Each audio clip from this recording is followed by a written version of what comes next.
final statement ni Kaufman ay marami ring mga tutol doon.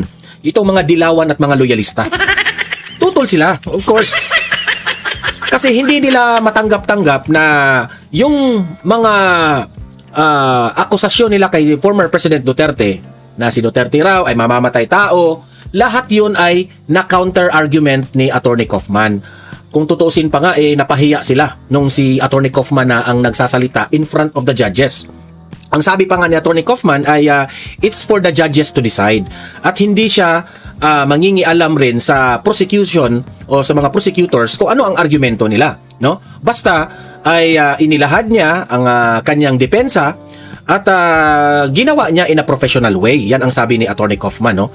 At sobrang intense po ang nabanggit ni Attorney Kaufman, no? At pagkatapos doon ay syempre in-interview rin si Attorney Kaufman paglabas doon, no, sa hearing ng ICC. At napahiya pa nga ang media. Kasi merong isa, mamaya ipapakita ko sa inyo, kasi merong isang di ko lang alam if she is one of the members sa media, itinanong niya, bakit mo binabanatan ang mga media? Di sinagutin siya ni Kaufman, bakit nyo kasi laging binabanatan rin si former President Duterte? Di na back to you kayo. Napahiya na back to you di syempre, maganda yung resulta ng ng hearing kahapon nung si Kaufman na ang nag-explain in front of the judges.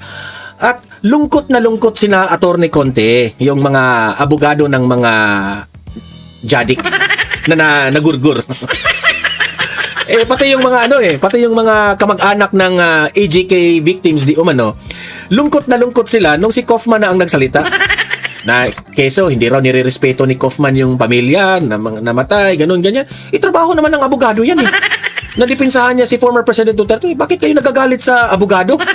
Nagagalit sila sa legal counsel ni Duterte. Nagtatrabaho lang yung tao. Di ba?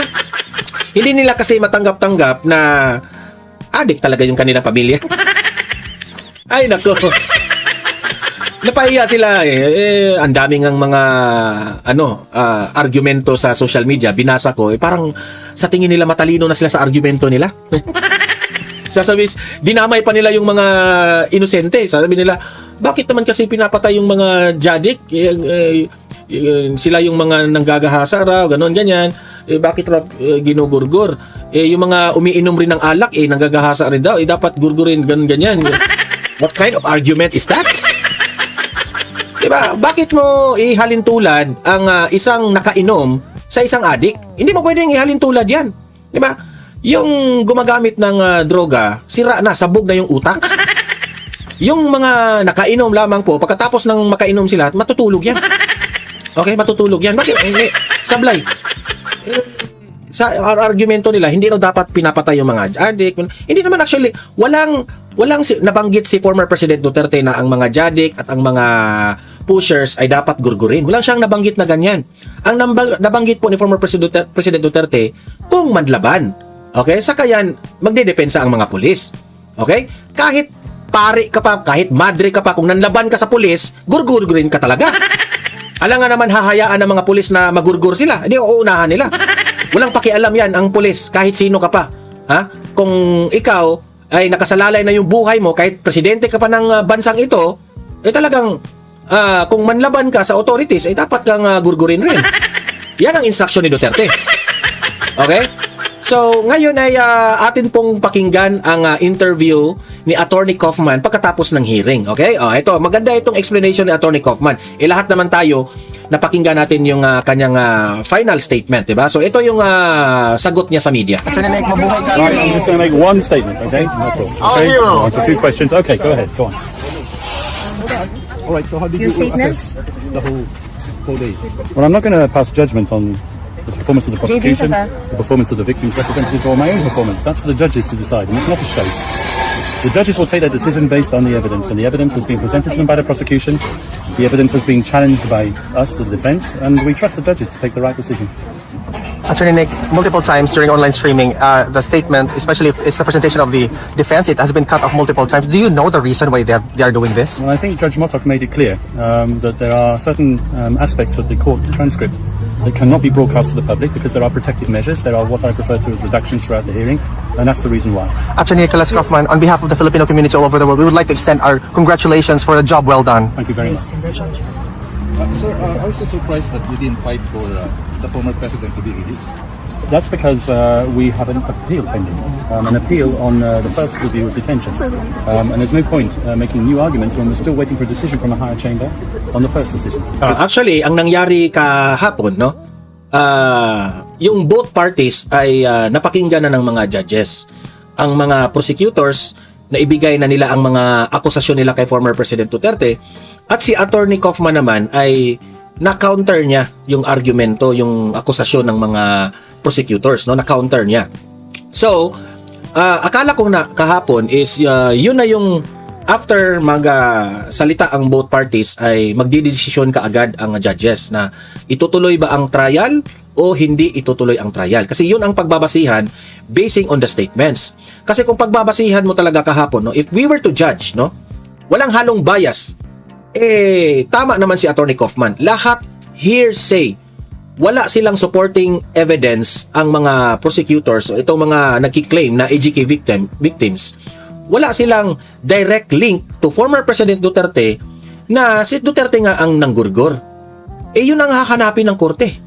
Samantalang si Attorney Kaufman, lahat na lang siguro ng ebidensya na gawa niya since day one ng itong confirmation of charges. Di ba? So, yan ang kaibahan. Kasi kung if we were to judge, no? Hindi naman tayo judge. Pero if we were to judge, para sa akin, ibasura talaga itong kaso na ito.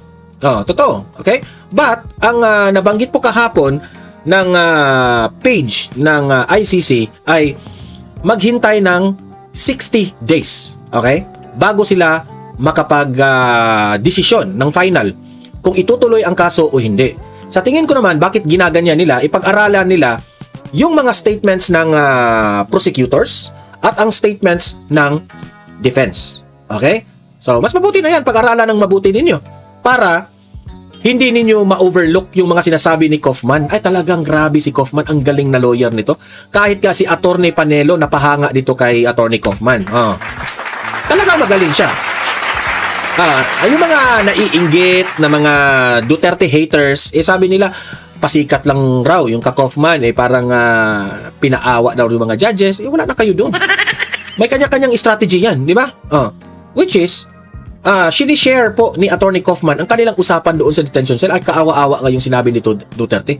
Duterte is a hero for the Filipino people. Heroic po ang ginawa ni Tatay Digong actually. Purely legal, okay? It's not that I agree that my client should continue to be in detention. It's merely recognizing the futility of making an additional request for interim release at this point in time. Sir, were there new conditions set by the prosecution or reasons for the continued detention? Aside from flight risk, fear from the victims, was there a new reason cited? These conditions are set out in the statute. That's the REM statute which governs this building here. And there are three conditions which govern interim release. The prosecution have to either show a risk of flight, a risk of intimidation of witnesses, or the risk of continued commission of crime. Now, we've argued throughout the process that because of his age and because of his condition, and for various reasons, he's not able to engage any of those risk factors.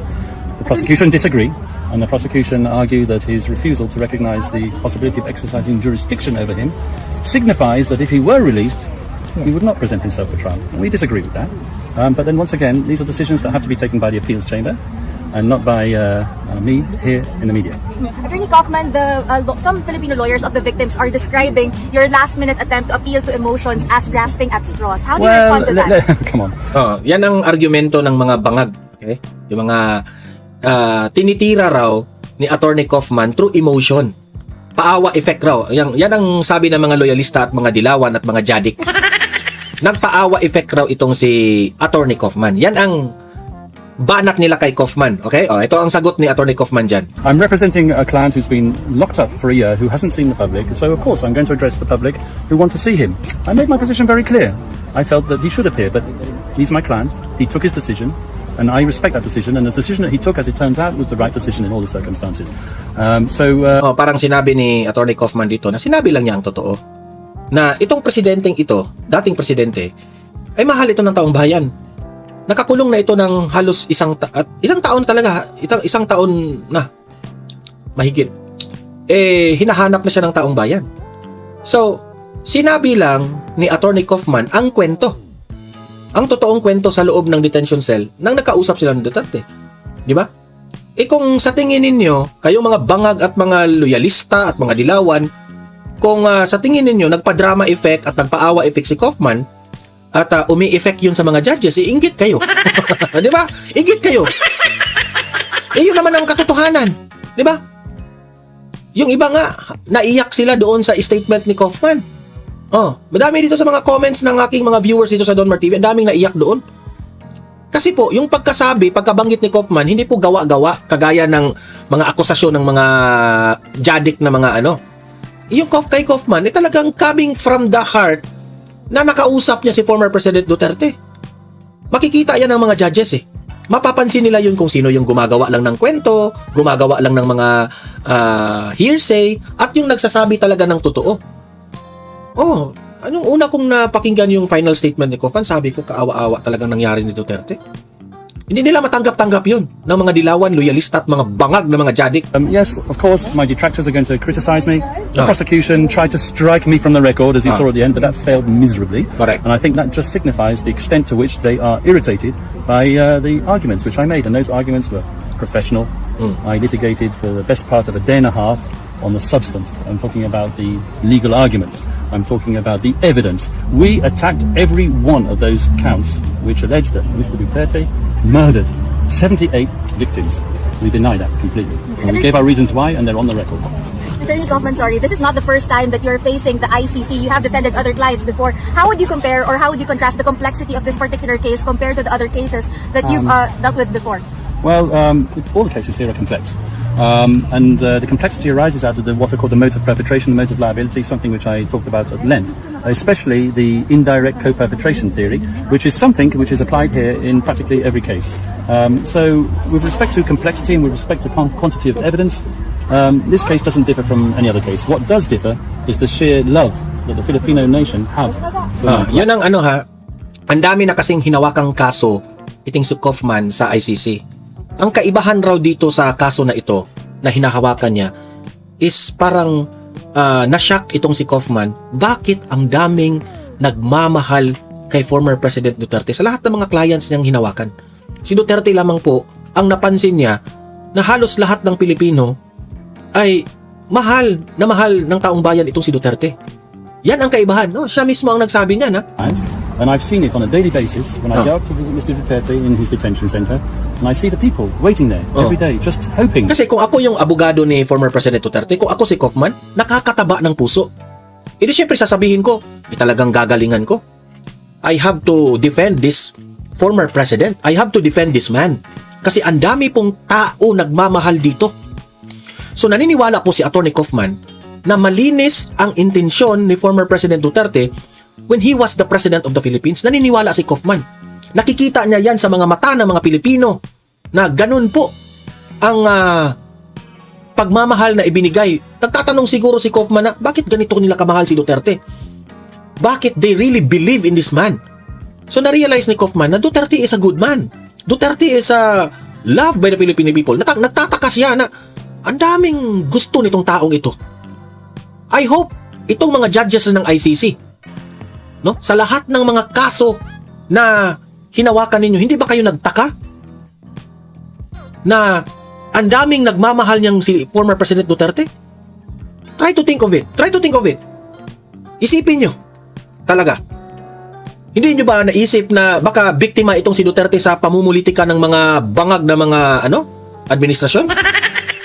I hope ma-realize yan ng mga judges, Hoping to feel something of that Duterte magic.